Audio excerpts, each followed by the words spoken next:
Welcome back my YouTube family. तो हम फिर से एक और कहानी लेकर आए हैं आपके लिए। भारती की शादी को 1 साल हो चुका था। भारती की अरेंज मैरिज थी, इसलिए उसे विनोद पसंद नहीं था। भारती विनोद की तरफ ज़्यादा ध्यान नहीं देती थी। भारती का सारा ध्यान हमेशा अपने देवर राजेश की तरफ ही रहता था। एक दिन विनोद बोला, माँ भारती कहाँ है, दिखाई नहीं दे रही। शारदा, पता नहीं, अभी तक तो किचन में थी। बोल रही थी कि आज हलवा बना रही है तुम्हारी पसंद का, तुम्हारा हलवा खाने का बहुत मन है। तुमने उसे ऑफिस से फ़ोन कर दिया था कि आज हलवा बना देना। विनोद बोला, मैंने तो कोई फ़ोन नहीं किया। अच्छा चलो कोई बात नहीं, अगर उसने इतने प्यार से बनाया है तो खा लूँगा। फिर विनोद उसे आवाज़ लगाने लगा, भारती कहाँ हो। भारती अपने देवर राजेश के कमरे में थी और उससे कह रही थी, क्या बात है देवर जी, आपने अभी तक हलवा टेस्ट करके भी नहीं बताया कि कैसा है। मैंने इतने प्यार से आपके लिए बनाया था। राजेश बोला, थैंक यू भाभी, आप मेरा कितना ख्याल रखती हो। काश मेरी फ्यूचर वाइफ भी आपके जैसी हो। भारती बोली, आप जब इस तरह से मीठी मीठी बातें करते हो ना तो मुझे बहुत क्यूट लगते हो। जी तो करता है कि आपको गले से लगा लूँ। राजेश बोला, भाभी आपकी मजाक करने की आदत मुझे समझ नहीं आती। भारती बात पलटते हुए बोली, अरे हाँ, मैं तो मजाक कर रही थी। चलो अब आप हलवा खाओ।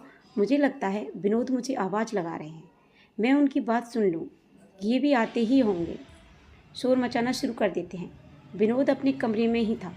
भारती कमरे में पहुंच गई और बोली, क्या बात है, इतना चिल्ला क्यों रहे थे। बोलो क्या काम है। विनोद बोला, बस ऐसे ही, तुमने मेरे लिए हलवा बनाया, ये देखकर मुझे बहुत खुशी हुई, इसलिए तो मैं थैंक यू बोलने के लिए आवाज़ लगा रहा था। भारती बोली, तुम्हारे लिए नहीं बनाया, वो हलवा मैंने अपने प्यारे देवर जी के लिए बनाया है। देवर जी को मेरे हाथों का हलवा बहुत पसंद है ना, इसलिए। विनोद बोला, अच्छा अच्छा, चलो ये भी अच्छी बात है, भाभी हो तुम उसकी। अपने देवर की पसंद का ख्याल तुम नहीं रखोगी तो और कौन रखेगा। विनोद इस बात से अनजान था कि भारती के मन में आखिर चल क्या रहा है। राजेश के मन में ऐसा कुछ नहीं था। वह तो यही समझता था कि उसकी भाभी वैसी ही उसका ख्याल रखती है, इसलिए उसने कभी इन बातों पर ध्यान ही नहीं दिया। भारती अक्सर राजेश के आसपास घूमती रहती। सास को सारी बात समझ में आ रही थी। फिर एक दिन भारती राजेश से बोली, देवर जी ये देखो, मैं मार्केट गई तो ये शर्ट पसंद आ गई। सोचा अगले हफ्ते आपका जन्मदिन है तो आपके लिए ले आई। ये शर्ट आपके ऊपर बहुत अच्छी लगेगी। चलो अब पहन कर तो दिखाना, मैं भी तो देखूं मेरे प्यारे देवर जी इस शर्ट में कैसे लगते हैं। तभी शारदा जी बोली, बहू तू विनोद के लिए कुछ नहीं लाई, कल उसका भी तो जन्मदिन है ना। भारती अपनी सास की बातों को सुनकर घबरा जाती है, क्योंकि सचमुच वो विनोद का जन्मदिन भूल चुकी थी। उसे तो सिर्फ राजेश के जन्मदिन का इंतजार था। वो बात को पलटने लगी और बोली, हाँ मम्मी जी, मैंने एक शर्ट पसंद की है, शाम को विनोद को अपने साथ ले जाऊंगी तो वो भी एक बार पसंद कर लेंगे। तभी सोच रही थी हाथों हाथ खरीद लो दूंगी। राजेश बोला, थैंक यू भाभी, ये शर्ट मुझे बहुत पसंद आई है। मेरे जन्मदिन का सबसे पहला गिफ्ट आपने ही दिया है। शारदा जी सोचते हुए बोली, मुझे सब पता है बहू, तेरे मन में क्या चल रहा है। मुझे अब इसका हल जल्दी ही ढूंढना होगा। दिन ब दिन भारती की राजेश से नज़दीकियाँ बढ़ती जा रही थी। अगले दिन विनोद का जन्मदिन था। भारती तबीयत खराब का बहाना करके कमरे में ही लेटी रही। विनोद के कुछ दोस्त उसे जन्मदिन की बधाई देने आए तो उन्होंने केक कटवाया, पर भारती उनके सामने भी कमरे से बाहर नहीं आ रही थी। विनोद बोला, भारती मेरे दोस्त जन्मदिन की बधाई देने के लिए आए हैं, उनके लिए चाय स्नैक्स वगैरह का कुछ इंतजाम अगर तुम कर देती तो। वो लोग बहुत देर से बैठे हुए हैं, मम्मी किचन में अकेले इतना नहीं संभाल पाएंगी। भारती बोली, मेरे सिर में बहुत दर्द है विनोद, और तुम्हें अपना जन्मदिन मनाने की पड़ी है। तुम कैसे हो, तुम्हें मेरी तबीयत का बिल्कुल भी ख्याल नहीं है। विनोद बोला, ओह सॉरी भारती, मेरा वो मतलब नहीं था। कोई बात नहीं, तुम आराम करो, मैं नाश्ता बाज़ार से ऑर्डर कर दूँगा।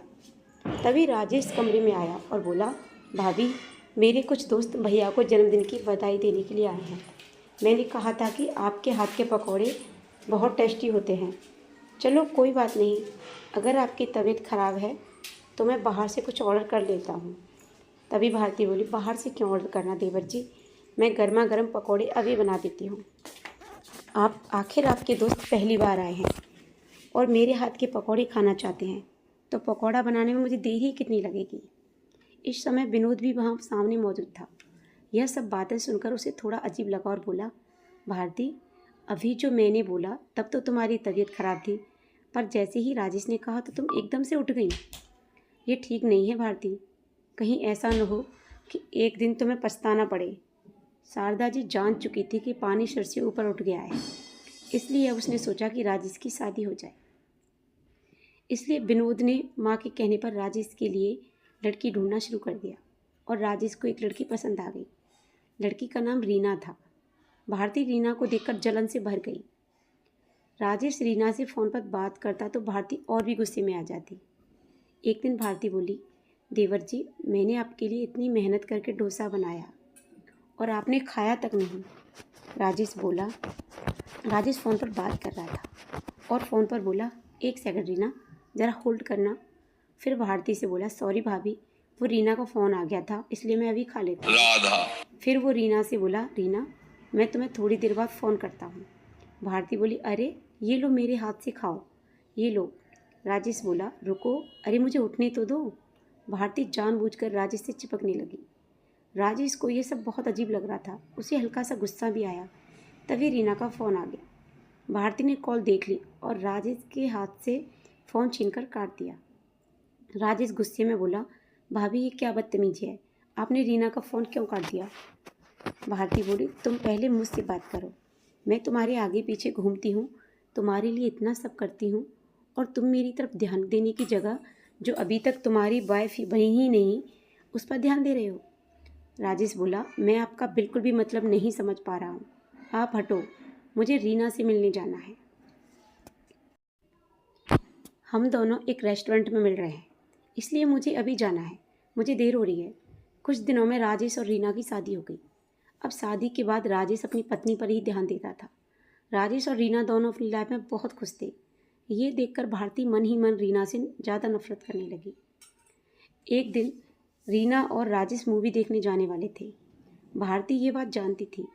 रीना तो यही सोचती थी कि भारती उसकी बड़ी जेठानी है, इसलिए वो उसी तरह से उससे अच्छा व्यवहार करती थी। रीना बोली, भाभी आप भी हमारे साथ मूवी देखने चलो ना। चलो ना भैया, आज हम चारों एक साथ मूवी देखने चलते हैं। भारती बोली, ठीक है, मैं जल्दी से तैयार हो जाती हूँ।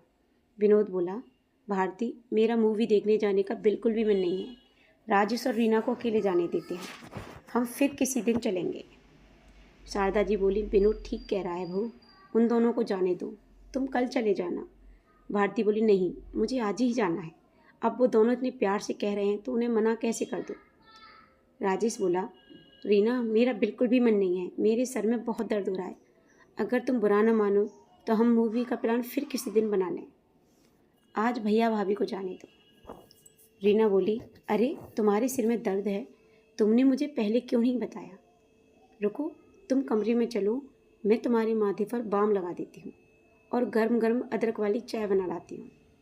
भारती राजेश और रीना का आपस में प्यार देखकर चिढ़ गई और वो गुस्से में अपने कमरे में पैर पटक कर जाने लगी कि आंगन में रखी बाल्टी से उसका पैर टकरा गया और वो बहुत तेज ज़मीन पर गिर गई। उसने देखा राजेश उसे उठाने नहीं आया। वो उसे देखकर कमरे में चला गया, पर उसका पति भागा हुआ उसके पास आया और बोला, तुम ठीक हो ना? तुम्हें ज़्यादा चोट तो नहीं आई? कहाँ ध्यान रहता है पता नहीं, बिल्कुल भी अपना ध्यान नहीं रखती हो, अपना हाथ दो, आराम से उठो। भारती की आंखों में आंसू आ गए। वो जिस पवित्र रिश्ते को आज तक समझ नहीं पाई, उसका मतलब आज उसे साफ साफ समझ आ रहा था। वो जान गई कि उसकी हंसली खुशी उसके पति के साथ ही है। उस दिन से भारती ने अपना व्यवहार ठीक कर लिया और विनोद के साथ अपने रिश्ते को मजबूत बनाने की कोशिश करने लगी। तो आप लोग बताना कि आपको ये कहानी कैसी लगी और आपको इस कहानी से क्या सीख मिली। अगर आपको ये कहानी अच्छी लगी हो तो प्लीज़ अच्छे अच्छे कमेंट करना, और आप हमारे चैनल पर नए हो तो प्लीज़ हमारे चैनल को सब्सक्राइब करना, लाइक करना, और ऐसी ही मज़ेदार कहानियों के लिए बनी रहिए हमारे चैनल पर। और आप प्लीज़ कमेंट करके बताते रहिए कि आपको हमारी कहानी कैसी लगती हैं। तो मिलते हैं एक और वीडियो में एक और कहानी के साथ, तब तक के लिए thank you so much, bye bye everyone, जय माता दी, राधे राधे।